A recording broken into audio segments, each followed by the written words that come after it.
This is the story of Uncus, the controversial 17th century sachem of the Mohegan tribe in Connecticut. His life has become legend, passed down through 13 generations. It is a complex legacy, mingling fact and fiction. According to Mohegan oral tradition, the people are the story. Telling this story are the descendants of Uncus, the English and neighboring tribes, American Indian scholars and activists, and the residents of Uncasville, the village that bears his name. I'd like to tell you a story of a great warrior who lived in the time of our ancestors. This warrior's wisdom, courage, and vision saved the Mohegan people from total annihilation. This great warrior, who became our first sachem, is known as Uncus. In his time, in the early 1600s, he was the major player in America. All nations and cultures do produce outstanding men from time to time. Perhaps the British saw in him somebody who was outstanding, with whom they could, as it were, do business. Talk about name, Mundo. Mundo we go. He cared for his people. He cared for the colonists, too. He also was shrewd and cunning.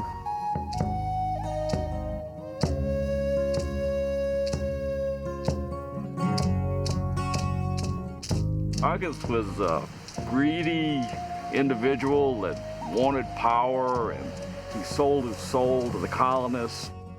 He coped with people whose intent was truly black and black-hearted, and he won. In 1826, James Fenimore Cooper's novel, The Last of the Mohegans, introduced a fictional Uncas to the world. In many ways, it's the first American adventure novel, the first American popular novel, and the first novel that features Native Americans as main characters.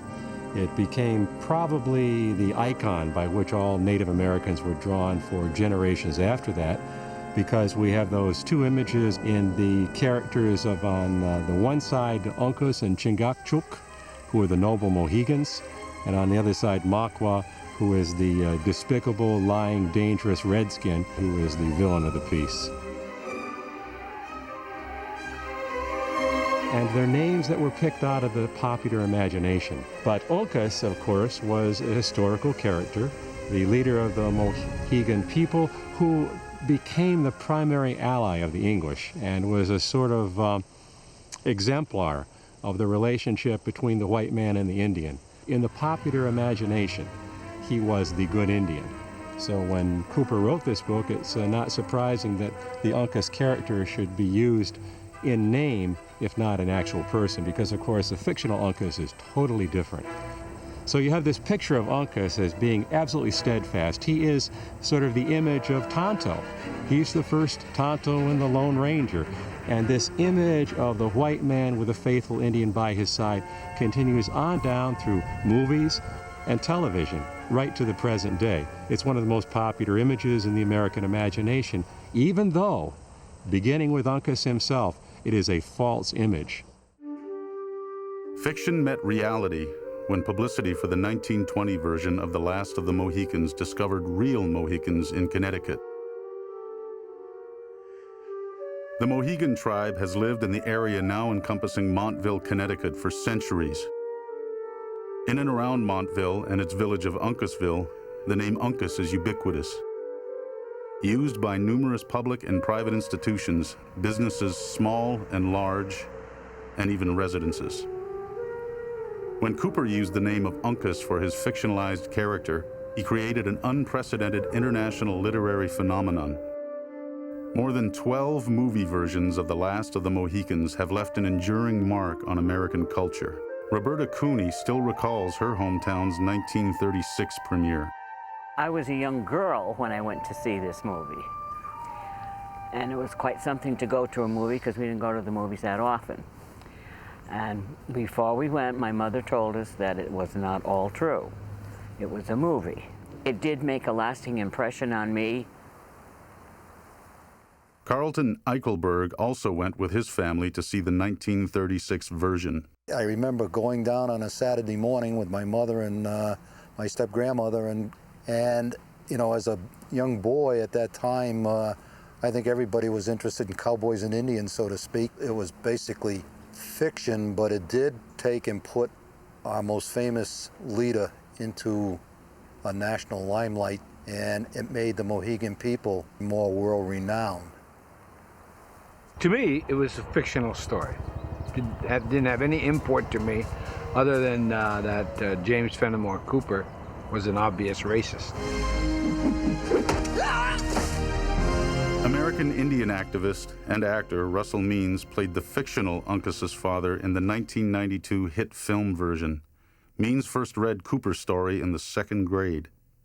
After 3 auditions, I won the role. Dennis Banks and I were competing for the role. I won, and did that awesome movie. Well, the characterization of Uncas was not developed. He was two-dimensional. He did fall in love, supposedly, but that was the only humanity he was allowed to have in the movie. So to try to compare him to the historical Uncas is impossible. You know, because the whole movie's concept, The Last of the Mohegans, is an absolute fabrication. He wasn't one of the last, you know. Welcome him and let him take his place at the council fire of my people. He is Uncas, my son. Tell them to be patient and ask death for speed, for they are all there but one. I, Chingachgook, last of the Mohegans. Who are the real Mohegans? Who is the real Uncas? The historic Uncas is in fact the first of the Mohegans. Tribal medicine woman Gladys Tantaquidgeon learned the story of her ancestors from the elders of her youth. I must confess I never read Cooper's Last of the Mohegans. It's historical fiction, of course. But the Mohegan that Cooper wrote about were the northern division of the Lenni Lenape or Delaware Nation. Their homeland was northern New York. And some of that Mohegan group wandered down into this area that's now Connecticut. You have to remember, we came this way for survival, for seafood, clams, oysters, abundance of food we have here. So on the way down, we fought with other tribes. By the time we got in this area, we was one of the most powerful, vicious tribes around. There's one story that was told us that when they arrived in what's now Connecticut, they must have disrupted some of the groups that were in the area because they called them invaders, Pequotog. That's where you get the name Pequot.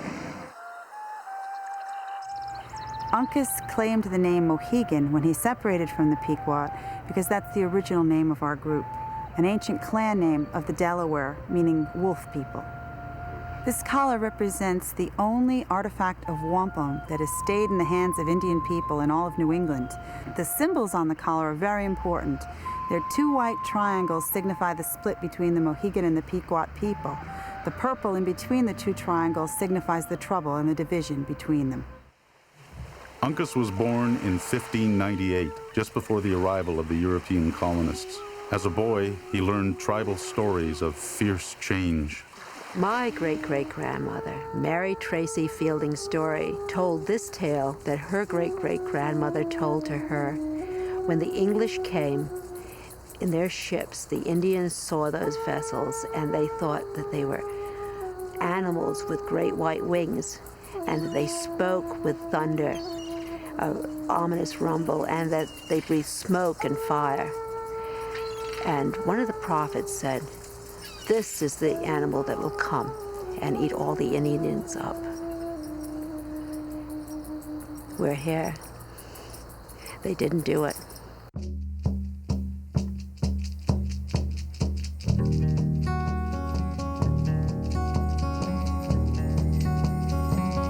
Cochegan Rock is the largest freestanding boulder in New England, left here by the glaciers.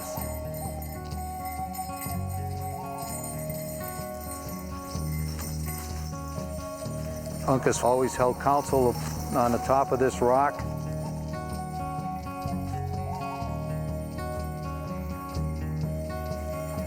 The word sachem, as Uncas was called, means rock man. And in Mohegan, they would say, ni womi sunsmo, which would mean, are you going to the rock, or are you coming to the rock?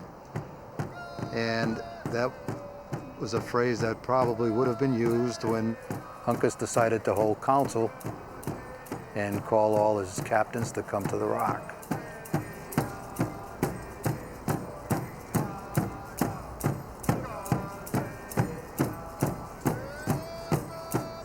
Fort Shantok and Cochegan Rock are probably the two places that are best known as Uncas's stamping grounds, if you will, because they would have to come all the way from Fort Shantok over here to this rock to hold council.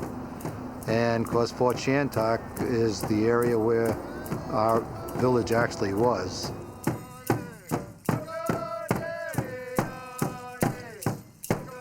I used to come here as a young man. A lot of the kids, this was woods to play in because all the children wanted to come and see Cochegan Rock and see where Uncas held council.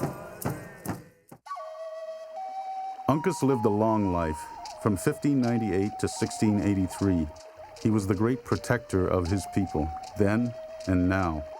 The places where Uncas lived have remained sacred to the Mohegan tribe for centuries. Jane Fawcett is the tribal ambassador. This is Uncas Spring, and not far from here is the cabin of Uncas. This is an important place to us, really a sacred place, because the waters are said to bring strength and to bring healing. And it's also a place where we continually honor Uncas. When I was a child, I used to come here with my uncle, and I always thought of him as the keeper of the spring. And he would come here every spring and clean all of the debris out and leave a cup, because he felt that it was important that whoever was thirsty and was passing through should be able to get a drink from the spot.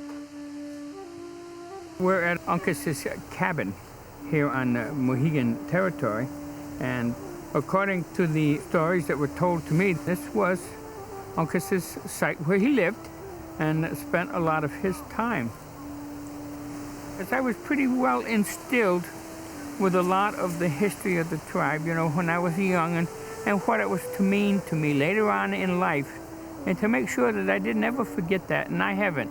I still get a good feeling about being out here and any other sites that I visit during my path in life, and that hasn't changed, still there. This pipe is known as Uncas's pipe. It was found in the vicinity of this cabin, and there were no other homes that we know of at the time in that area, so they're assuming that because of who was here, this was Uncas's pipe. I have been authorized by the tribe to carry this and use it at very special occasions. Tobacco, we believe, is the greatest gift that you can give someone, okay? And so with that, I'm going to make a present. This is a gift to Uncas, and I'm just sprinkling around the area of his home. The Pequot-Mohegan split in the early 1630s evolved in part from a dynastic quarrel between Uncas and the Pequot sachem Sassacus, who was his father-in-law. Uncas claimed to be the rightful Pequot sachem. Uncas was married to one of Sassacus's daughters, and what happened was that it got to the point where, with the English coming in stronger and stronger, Sassacus wanted to fight the English. Uncas thought his wisdom was better, that we were too few in numbers and that we should try to befriend the English rather than fight them. Their philosophical differences forced a split, and Uncas took his family and his followers and came here to Mohegan.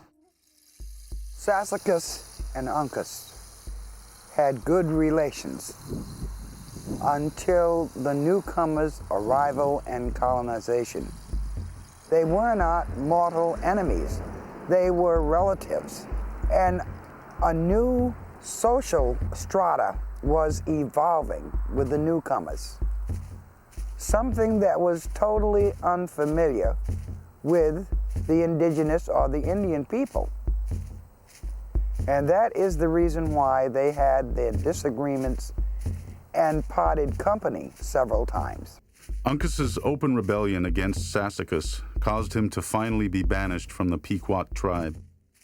And so it was that Uncas traveled with his followers in 1636 across the Thames River to settle on the ancestral land of his father. In strictly non-Indian historical terms, not too many tribes can have a Founder's Day. They say, this is our founder. Well, why not? You know exactly who it is.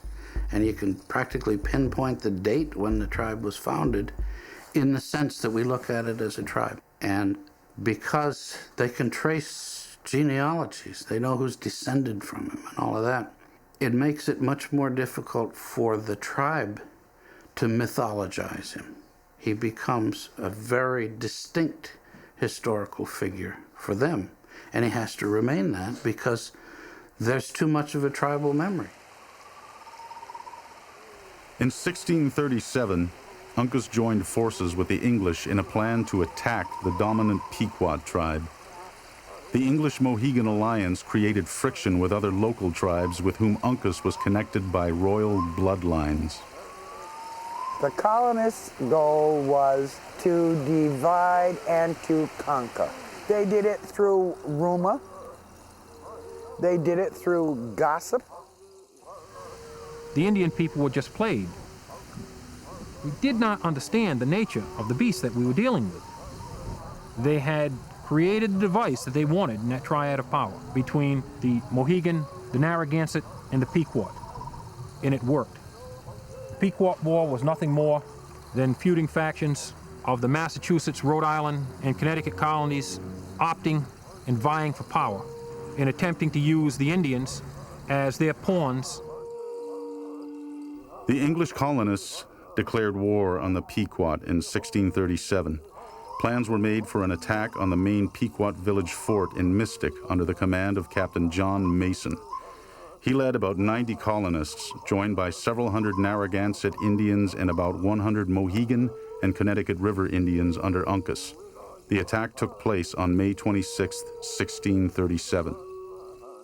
During the days before that event, a number of the Indian allies were deserting. However, Uncas had no doubts. In fact, his exact words are worth quoting. He said, "Though all the Narragansetts leave, and I am certain most of them will, the Mohegans will remain faithful to the end." When the battle began in the fort at Mystic, there were more Pequots than there were English.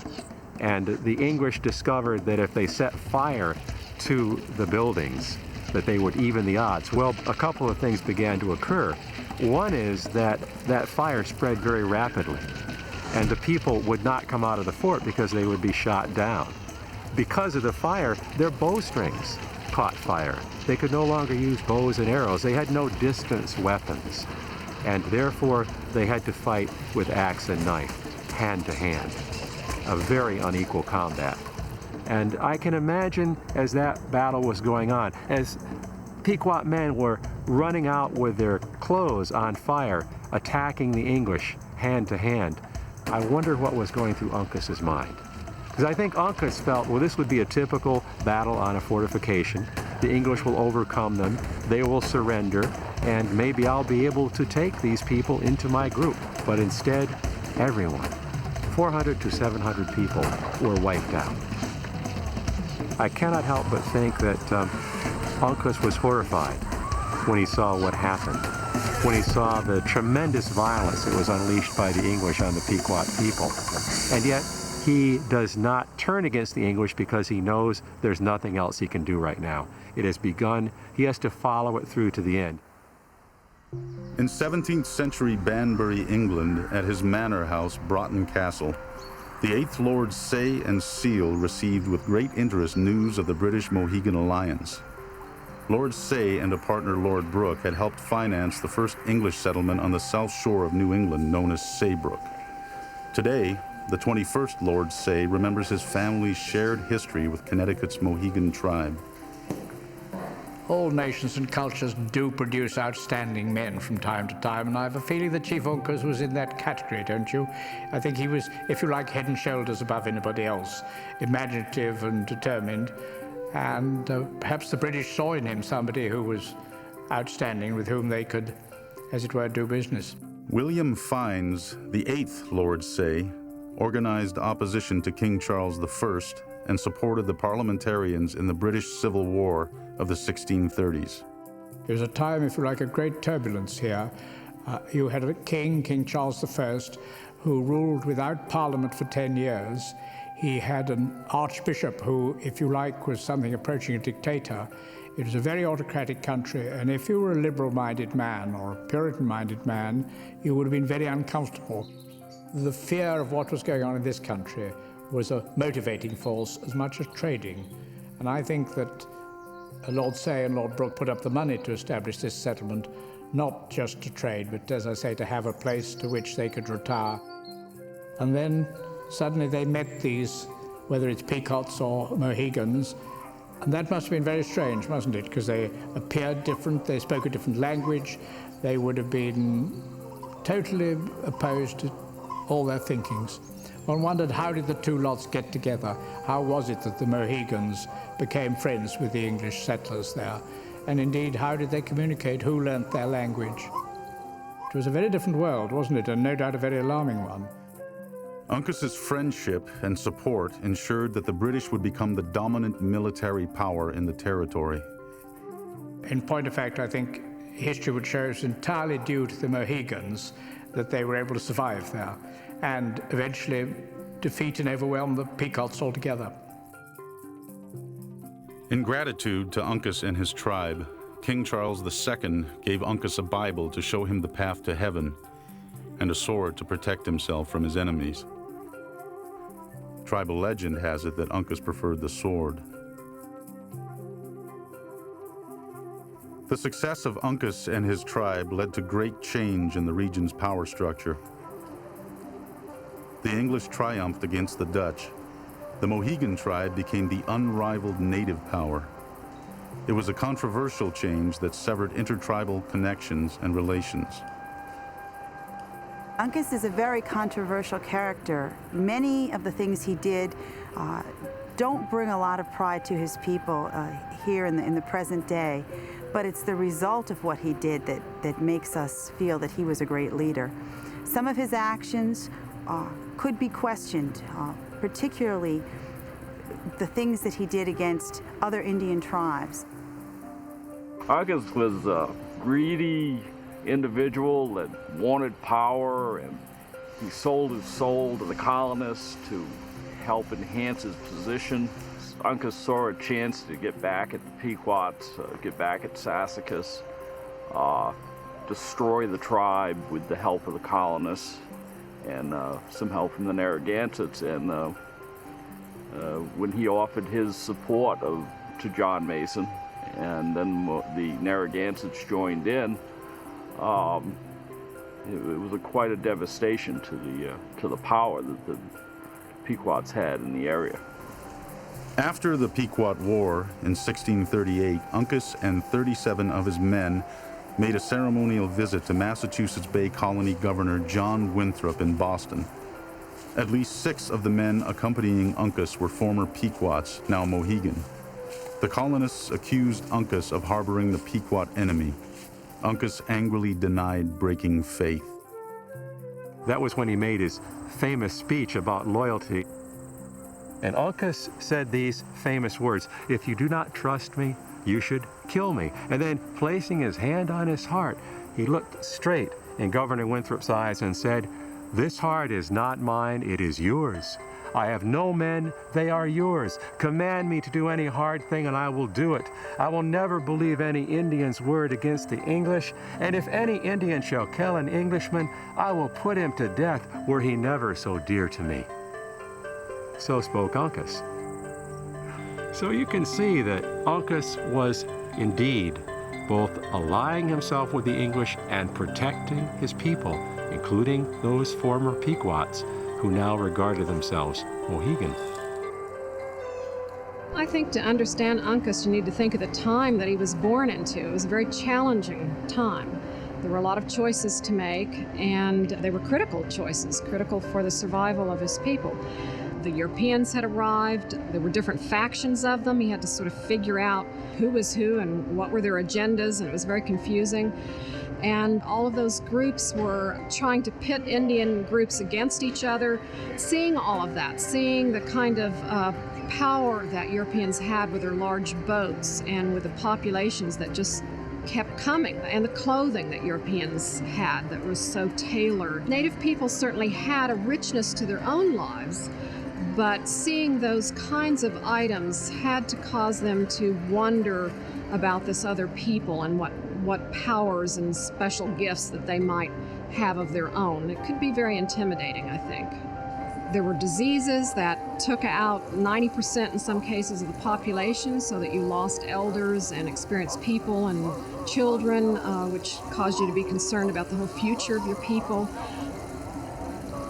My understanding of the way Native peoples fought was more to embarrass your enemies and to kind of do a blustery show to dominate and intimidate them, but usually not with the idea of wiping them out entirely. But with European arrival, then you had a very different people, and Europeans were experienced in wars that just totally decimated people. And with the weapons they had, those weapons served them to that purpose. So for Native people, contemplating warfare meant they had to really think about it in new ways. Uncas said, okay, if they're going to be here, then how do we make sure that we survive? And the way to do that was to gain alliances, to gain dominion, as it were, over certain native groups so that he could have power and influence that then could be used with the Europeans to advantage. And people may see his actions as somewhat of a weakness in that he didn't fight to the death, but instead I think he had a great amount of bravery to meet the situations head on. Seeing the world change around him, Uncas made difficult decisions to protect his tribe's future. Once powerful rivals, other tribes were now vanquished, killed, or enslaved. It's amazing to me that a people can be reduced to good and bad. So to racistly label Indians good or bad only enhances your own ignorance. And Uncas was a survivor, a wise survivor. In the latest demographics, it's estimated that in the eastern United States, east of the Mississippi River, there were 12 to 14 million Indian people. Where'd they go? Where'd they go? So Uncas represents someone who is smart enough to survive. And he got his people to survive. Otherwise, they'd be as extinct as the hundreds of Indian nations that were wiped out in the Holocaust of the settlement of the East. When the history of these times is written, they very often do not judge the behavior of Indians in the same terms that they judge other people. White people do diplomacy, Indians do something else. This guy was a diplomat, and he had to make some alliance of some kind, and he made a choice. And interpreting his choice strictly along racial grounds, I think, is a very limited way of looking at it. He made some choices, and they're very easy to second guess 350 years later. He certainly had diplomatic skills in being able to manipulate the system to enable himself to survive. This was an early example of a much more subtle view of the power politics of the day than the people who just stayed in one place and say, we're going to fight to the end. And in fact, they did fight to the end, and it was over. Following the Pequot War, hostilities continued between the Mohegan and the Narragansett, led by their great sachem, Miantinomo. During the 1630s and 40s, there was a lot of hostilities between the Narragansett and the Mohegan, and this was due mainly to a conflict between the sachem of the Narragansetts by Antonomo and the sachem of the Mohegans, Uncus. And this eventually led to the battle that was known as the Battle of the Great Plains. The Mohegan men were outnumbered by the Narragansett, but Uncas had developed a surprise military strategy. Uncas knew he didn't have enough warriors to battle my Antonomo, but he was a brave chief. For his people, he would die. So he told his men the night before he would ask my Antonomo to fight one-on-one. And he told his warriors if he refused, he would drop to the ground and for them to fire. So that's when they started to win the war, right there.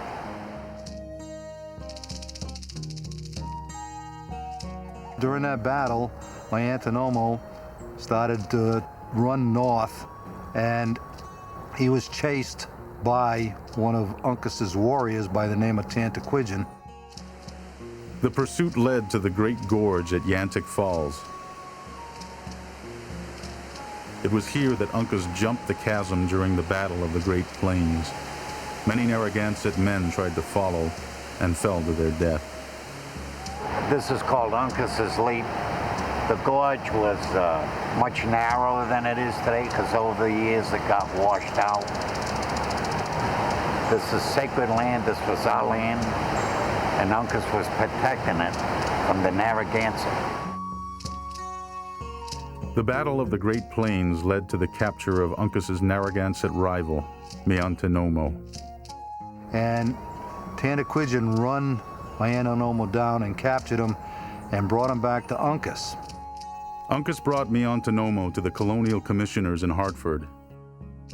They later returned him to Uncas with orders to execute him in Mohegan country. Subsequently, my Antonomo was slain by Uncas's brother, Wawequa.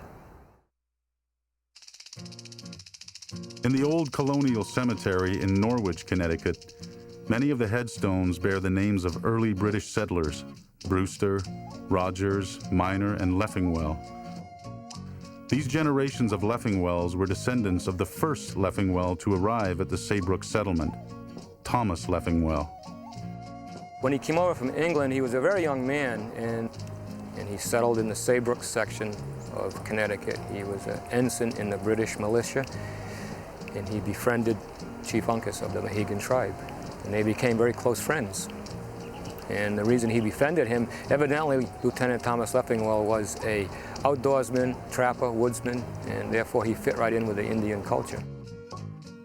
Shantok was the Mohegans' primary village in the 17th century.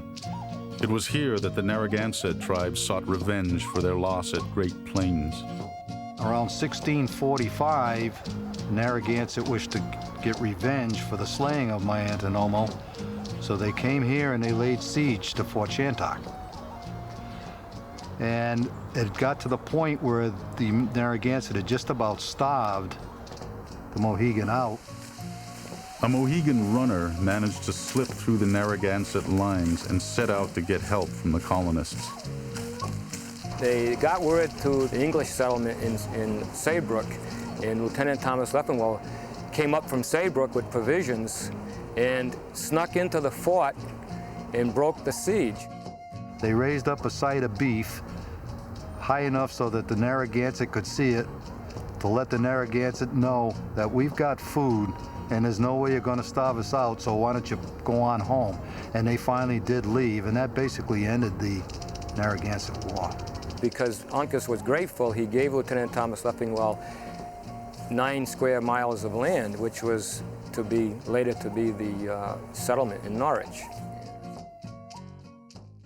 This house was built prior to 1675, when both Uncas and Thomas Stanton were in their prime.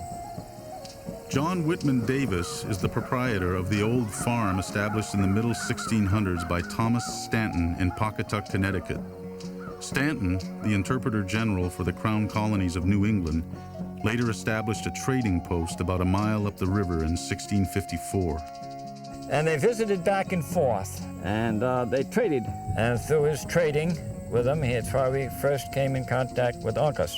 And Thomas, through being the interpreter, was the one that he did business with and allied himself with, because Thomas had a lot of influence in the colonial legislature. He was powerful with the Indians, and very important to the white people because they had to get along somehow. And because Uncas allied himself with the English, he and Thomas became very close friends. He trusted Uncas, and Uncas trusted Thomas Stanton, and they each kept their word to each other, which meant a lot. In 1999, Mohegan tribal councilor Jane Fawcett visited the Stanton farm. I'm Jane. This is where our ancestors no doubt walked, and they probably sat right here, probably not in these same chairs, but at this table. That's an old table, an old Stanton table, kind of primitive made, but nevertheless, that was the best they had in those days. And it was custom then to invite someone into their house to see it when they had a new one.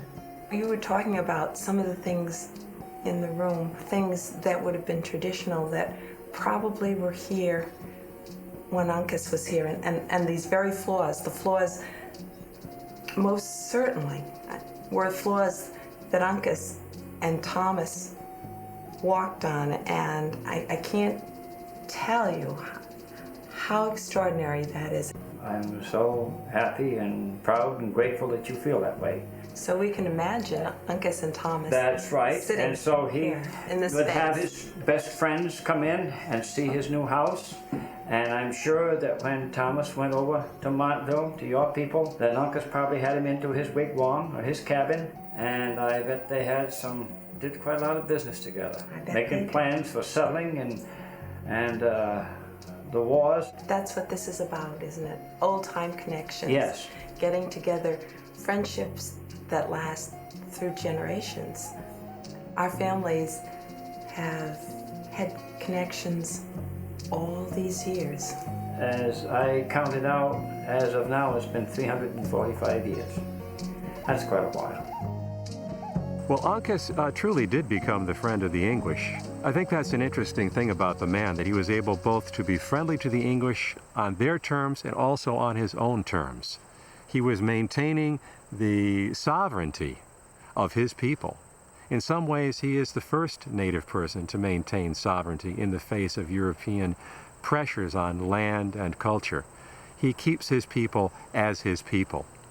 But he also, I think, really did like the English.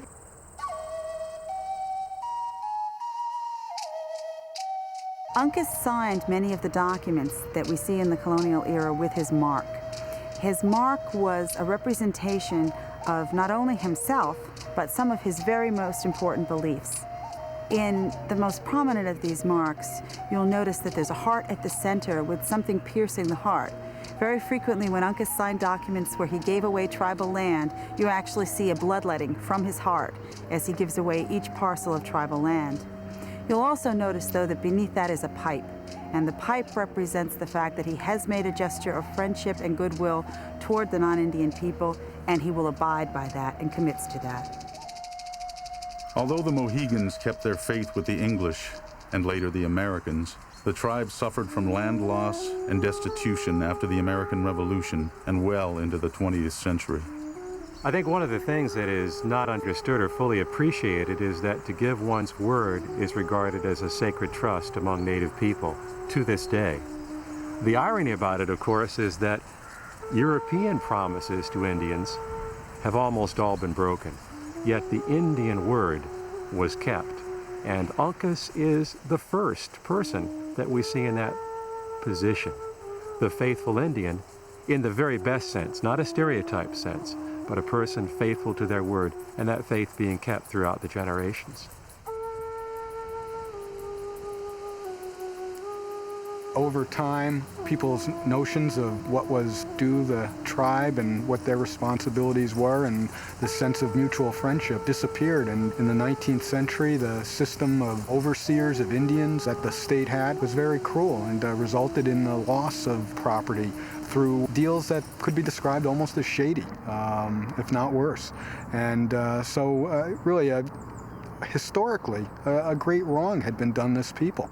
In 1907, when Buffalo Bill Cody visited the Mohegan Royal Burial Grounds in Norwich, Connecticut, it was a show of respect to the place where Mohegan tribal leaders had been buried for centuries.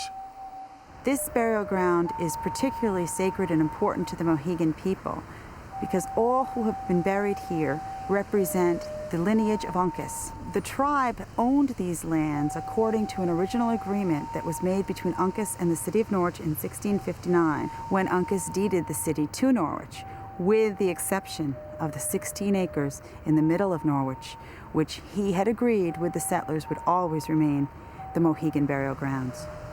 What remains of this burial ground is a scant eighth of an acre, when originally it was a full 16 acres.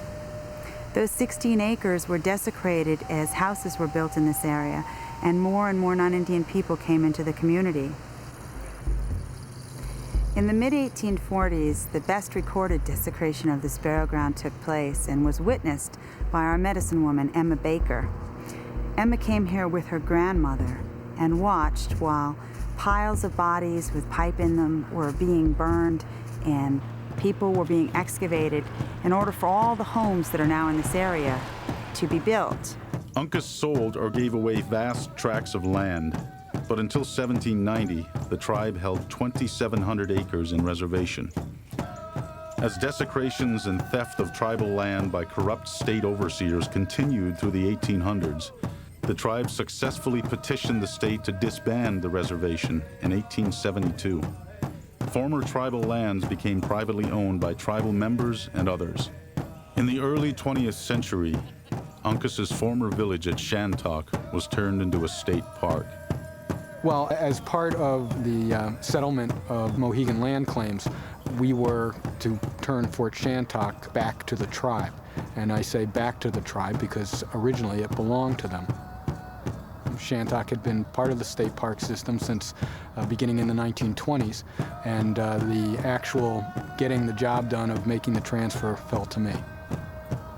Business with the different kinds of legal maneuvers and documents that went back and forth lasted till the very day of the transfer. Shortly before the ceremony was to take place, I came down here in my old truck and with the document in hand, I drove in and handed off the deed to Roland Harris, and the ceremony that followed was a very emotional experience. And it's something I'll never forget as long as I live.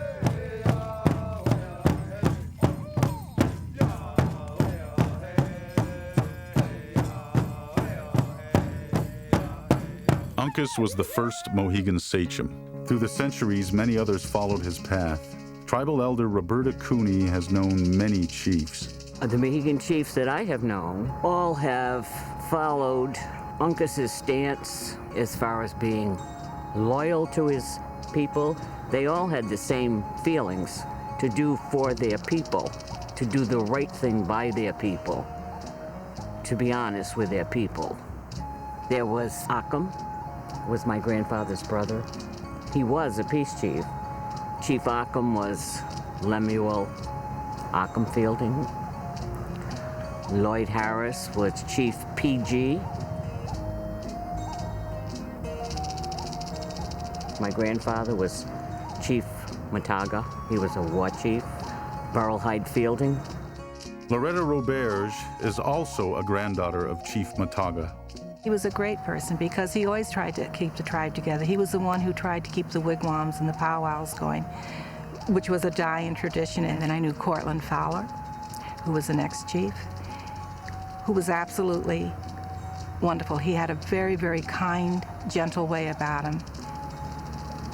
And I forgot Harold Tanaquidgeon was there too before Cortland. And he was too, because he was so involved in all the activities with children and making sure that nothing was ever lost. I have a great deal of respect for all of them, for all that they've done. And then the last one we had, and we still have, is Ralph Sturgis. And he was one of the main forces for us getting federally recognized. He worked extremely hard. On March 7th, 1994, the Mohegan tribe of Montville received official federal recognition. When we got recognition, the one thing I told the people in that tribe is there's 3 words that they got to remember, that they've got to have: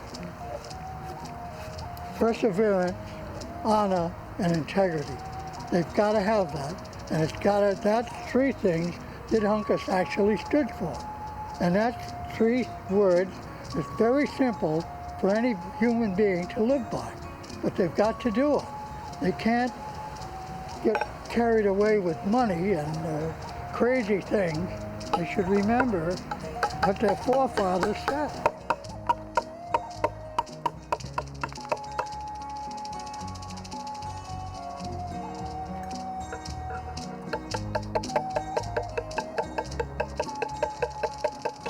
Many descendants of Uncas have continued to live in their hometown of Montville and its village of Uncasville, coexisting for more than 350 years with their non-Indian neighbors. Everything around us, if you notice in this town, is named after Uncas. We call this the village of Uncas, Uncasville. Our school is named after the Mohegans. And if you look around and drive through town, you'll see all our streets and so forth are named after him. We didn't have a reservation, so therefore we weren't reservation Indians, and we were able to meld with the people because we lived in houses and lived on streets ordinarily just like everybody else. Everybody knew who we were. And because of our reputation, particularly living on Mohegan Hill there, we were well thought of. I don't ever remember hearing of any derogatory remark about Indians from anyone. That was great. One reason for the continued friendly relations between Mohegans and townspeople is the Tantaquidgeon Museum, the country's oldest Indian-owned and operated museum. Since it was built in 1931, thousands of Montville school children have come to learn the Mohegan story. We met outdoors in a council ring with Chief Harold Tantaquidgeon. Harold and his father, I think, built the museum. We would meet. When we went on a field trip, we'd meet out on the trees there in the yard, and Chief would talk to us, and they could ask some questions. Then later, we'd go into the museum itself, and Miss Gladys Tantaquidgeon, and she had her talking stick, and if the stick was up, we were to be quiet. And she was very good, and she told the children many things about the objects in the museum. The boys and girls got an appreciation of what the Indian life was like way back. In Norwich, the Leffingwell Inn Museum has been a part of town history since the start of English settlement. It was owned by Thomas Leffingwell in the late 1600s, the time of Uncas.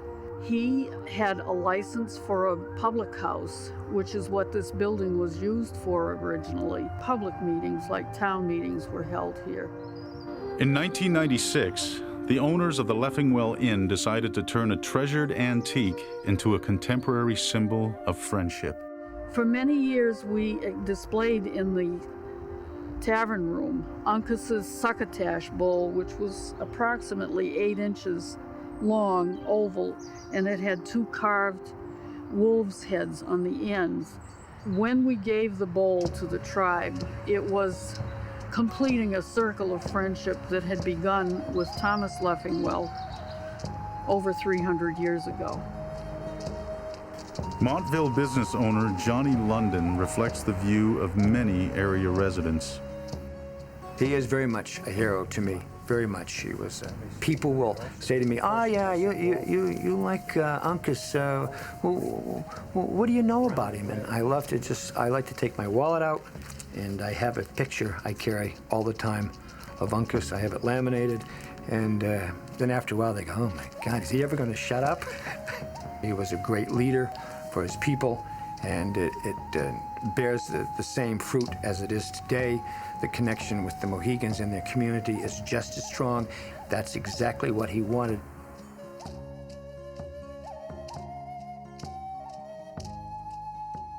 I think the big lesson that we would derive from Uncas's life is that new situations require new solutions.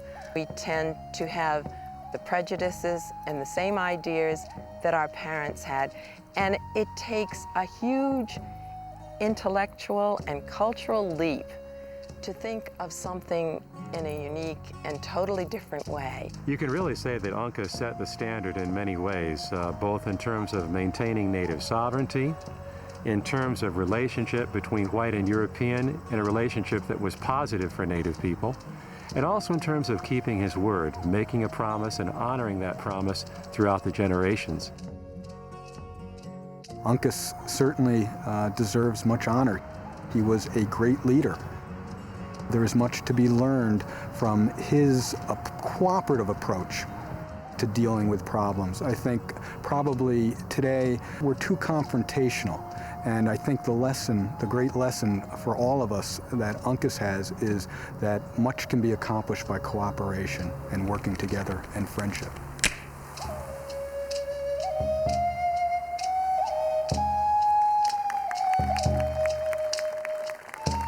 In 1999, the state of Connecticut helped to negotiate the return to the Mohegan tribe of their royal burial grounds, including a former Masonic temple built over much of the site.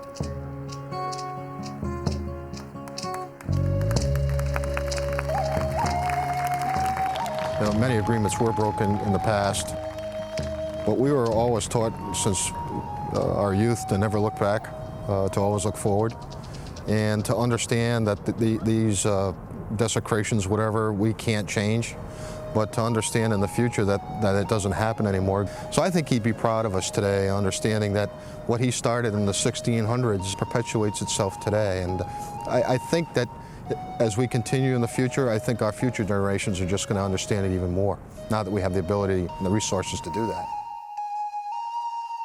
And we now are officially recognized as a Governor Lowell Weicker has signed an agreement that would allow the Mohegan Indians to build a casino. After the return of Mohegan land to sovereign federal trust status, the tribe established in 1996 a highly successful casino resort, the Mohegan Sun. By 2001, the Mohegan tribe had established business enterprises employing about 10,000 people, built a governmental infrastructure to manage increasingly complex needs, sponsored numerous community programs, and intensified efforts to revitalize tribal culture. In early 2001, the tribe announced a $10 million gift to the new Smithsonian Museum of the American Indian. Without Uncas, there would probably be no Mohegan people here in Connecticut today. I have to stress survival because that's the one thing that has come down through my family as such a very, very strong mandate from Uncas that the most important thing is to survive. And so you have to come from a place where just existing long enough for things to become better is the sole goal of a people. And that's I think, difficult for non-Indians to understand. In 2000, Mohegan Chief Ralph Sturgis carved the Mark of Uncas in marble for the Uncas School in Norwich, Connecticut. I'm not only carving to bring the beauty out of his mark and the beauty in the stone, but I'm carving to create history that won't be dissolved for years and years to come. This will always be. They'll always see Uncas's mark here, as long as the stone lasts, and the stone will last forever. So that's why his signature will go down in history, right? It'll go down in history because of what we're doing. He was quite a leader. He was quite a man. There's no doubt about that.